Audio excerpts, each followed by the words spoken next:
Hello everybody and welcome to Sin City Living. My name is Jason. I'll be bringing you today's episode. As always, please hit that like and subscribe button. We have a ton of content coming out for you guys every single day. Certainly don't want to miss a thing. Don't forget to tune in on Thursdays and Tuesdays for our premiere videos with the live chat. Chance to come on in, give us suggestions for videos, any questions you may have, ideas you may have, or just in general BS with us. We always enjoy just sitting there shooting the crap with our fans. So please join us on Thursdays at 6 o'clock. I'm there every single Thursday. Amy is in on most of those as well. And the Tuesdays at 4:30. So far, I have not missed a single one. Work may interfere with that, but I'll always go back and check the logs. All of this is just leading up to our chance to start live streaming, where we'll do our craps tournament with our fans participating. Probably do a patron-only live stream craps tournament as well. Then add in some blackjack, pai gow, baccarat, whatever we can think of, and probably have a continuous craps tournament going at all times. Live stream is going to give us so many options we can do. Shout out to Wes and everybody else that's given us a super chat, super sticker tip on these live chats. It's always appreciated. Just like all of our patrons, we appreciate all those tips and support, and we hope you guys are enjoying those exclusive videos that we're putting out for you guys. Now that we're starting to put out the entire dice class, 2 videos a week, we hope you guys are enjoying it. And otherwise, we're going to go straight into today's video. So for this video, I want to talk about a real player that we have, a player that doesn't come in super often, but when he does, it's always an interesting time. He's a very interesting fellow, very gregarious and loud and amusing, a lot of fun. It's got an interesting strategy. It's not really going to say whether or not it's a good or bad strategy. It's just an interesting strategy. It's very typical. His core strategy is very typical of a lot of grinder players that are trying not to lose, except that he adds a couple flourishes to it that are interesting. See, he is one of those players that he looks for 3 hits and then he takes all his bets down. That's pretty standard. That's pretty, I'm not going to say normal. It's a standard grinder strategy. The difference is that he's really only looking to make his money on that 3rd hit, and even then, not every single time. But he's hoping for inside numbers to hit, because what he does is he goes 160 across, including the point. Now, if a 6 or an 8 were to hit, he will throw in another 25. So he'll go in $185.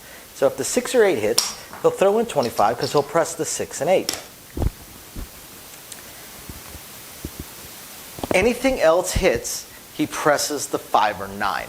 His goal is to actually get the inside up to 220 inside within the first 2 hits, because it doesn't matter what hits. If the 5 or 9 hits first,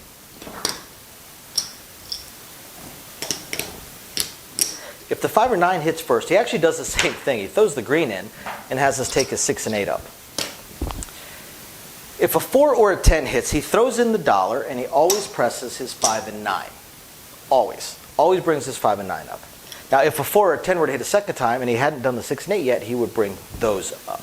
So he goes to that 220 inside, and then on the 3rd hit, he will say, take me down, take everything down. So he's really hoping for 3 hits and the 3rd one to be in the inside. See, here's what will happen too, is he may hit the 6 and 8. If the 6 and 8, if he brought them up once and they hit again, he may either press the 5 and 9, or he may press whichever one hit up to 90. It depends. So in one case, he's going to collect $20. In the other case, he's going to collect $40. Either one, he still actually collects a little bit, but it's a rare case for him when he does. He's mostly looking for that 3rd hit to be the spot where he collects. So he's got these little flourishes, and then there's these random things where he'll just randomly throw in another $30 and say press the 8, just for the heck of it. Don't know why. He buys in, his bankroll is in the $5,000s, $3,000 to $5,000 most of the time, if not more. And he's only playing 160 across, so he's just looking to play for fun, really. I mean, if he catches a great roll when he's shooting, he'll keep his numbers up and he'll keep them going. But well, up to a point. He'll probably won't do the three hits. He might do 6 hits and then take them down. But he will take them down even when he is shooting, and then he'll go to the second part of the strategy sometimes. Like I said, he's a complicated player. But I've seen him win, but when he wins, he catches a fantastic roll. He doesn't win huge amounts. If you're starting with 160 across and you catch a 20-minute roll, there's no reason why you can't have $10,000 in your rail, 20, 30-minute roll. And that's not power pressing. That's just doing some mid presses, maybe some same bets, stuff like that.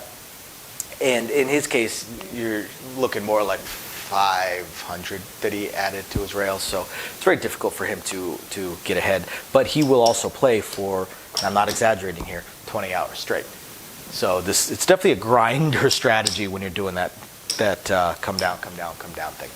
Now, here's what makes him so memorable to us, aside from just being, like I said, a really funny person and really gregarious and loud person. He also really loves to bet for the dealers, but he does it in a slightly different way. He does player control, except that the bet is never for the dealer. The bet is never the dealers. For instance, he may say, hey, that's for the dealers. What he actually means is, when it pays, we get the 10. He may take the original 10 back, or he may leave it out there for the dealers again. He may place for the dealers on the line, and say a winner 9 hits.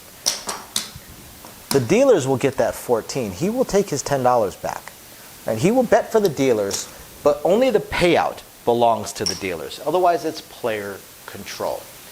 That also includes, on occasion, he will say, you know what, go ahead and give yourselves the 22 inside. This typically occurs after he has taken his numbers down.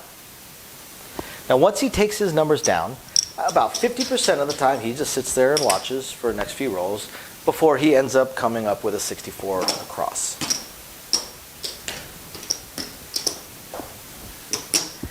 And again, he may say, hey, you know what, let's get the dealers 22 inside. There'll be player control. And if we hit anything that hits, we get paid $7 on these. If we hit, we'll collect this. Now, at a certain point, typically 3 rolls in, he will say, take the dealer bets down. And what he means by that is give them back. The bet itself still belongs to him, which is technically true of all dealer bets. It still belongs to the player until it's dropped in the tote box. Now, he may throw in some more. He may say, hey, you know, you really need a 4. Hey, you really need a 10. He'll ask, hey, do you want a 10? Well, sure.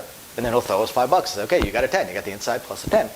And then he'll notice that we glance at the 4, and he'll go, well, yeah, here's the 4. Might as well take them all. But then at a certain point, again, he will take them all down and take them back. His dealer bets are his dealer bets. The payouts go to the dealers. Sometimes he doesn't even bother with that. Sometimes he just uses up here. I have seen him do 64 across, where if one of the inside numbers hits, say an 8 hits, 14, he'll say that's for you. So we'll just lock up the 14. He'll say that 64 across belongs to the dealers. And he'll just same bet, and then 3, 4 hits in, he'll take it all down. He'll take his $64 back. Or he'll take the payouts and he'll collect them, but he'll put them on the rail on the side. He'll tell the dealers, hey, this is for you guys. And he'll sit there and count it, and he'll swap it out so we don't get just a big stack of ones. He'll swap them out for greens and reds, so on and so forth. And then he may take his bets down, and then he'll give the dealers. I've seen him just chuck the dealers 5 greens and some red and some whites from what our bets won during that particular roll. He'll keep track of it all. He's very, very honest on that. He never tries to take from the dealers. Or if he likes the roll going, he took his 160 across down, but he came back with 64 across. He may still want to be in the roll. He may still want to play.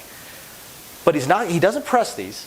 If he decides he wants to actually play again, he'll take these down and go back to 160 across. He's done that on a hot roll. So he doesn't press these. But he does still want to be invested in the roll. So what he'll do is he'll make it 50-50. Say if 4 rolls. Most places it'll pay 18. He'll say, give me 10. The dealers will take 8. He takes 10. Let's say 5 rolls.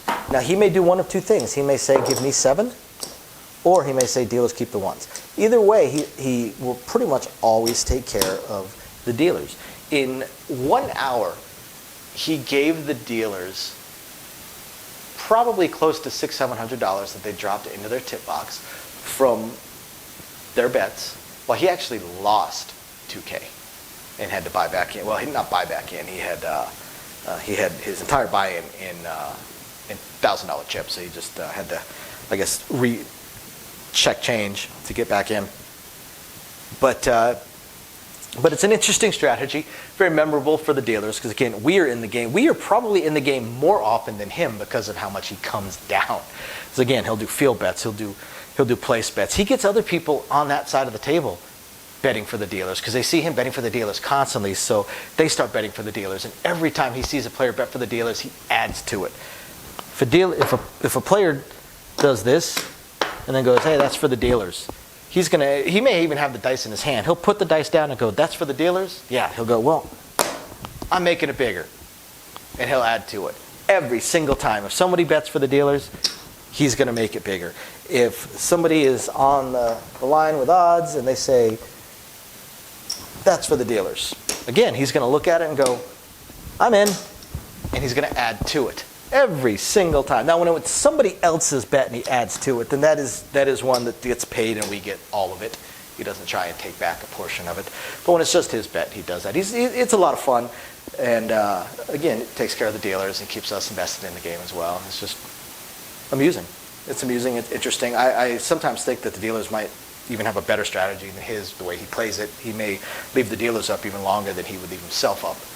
Although, again, he never presses. He doesn't press it. It's always same bet, same bet, same bet. But you'd be surprised how much that can add up over the course of hours for the dealers. So hope you guys find this interesting, enlightening, illuminating, or just plain fun. We'll catch you guys next time. Bye now.